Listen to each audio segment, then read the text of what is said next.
How important is it to a business like JPMorgan to actually have people physically coming back to work? It's very important.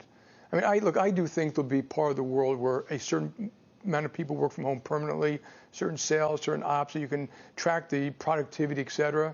I think there'll be a large portion who permanently work in the office. Think of our branches, cash management, probably most of the trading floors, et cetera.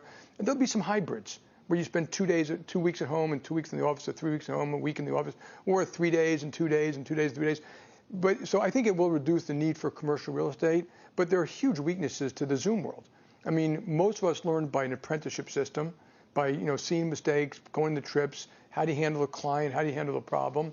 So it's hard to inculcate culture and character and all those things when you have the Zoom world. Spontaneous combustion, it goes away. Hard to manage. It's hard to be very critical. You got 15 people on the screen. So what before was like a deep dive question, now looks a little bit rude. And I took a trip to California and met 100 people all outside, all wonderful, breakfast, lunch, and dinner. It's amazing how much you learn about your own business, your own bankers, your own clients, your own products. And I met with Snowflake and Marqeta. What you learn about technology and systems, you're not going to do that in the Zoom world. And so bankers, relationships. I think it's very hard to build and develop and deepen a relationship on the Zoom world. So you still, there'll be more Zooming. People like me will travel just as much as I did in the past.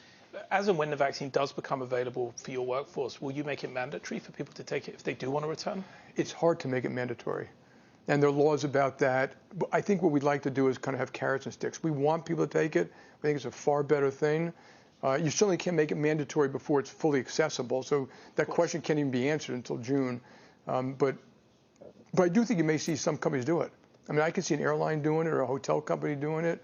I can see some people saying if the folks in our branches aren't vaccinated, they're not going in. So there will be pressure. And I would say carrots and sticks, not mandatory.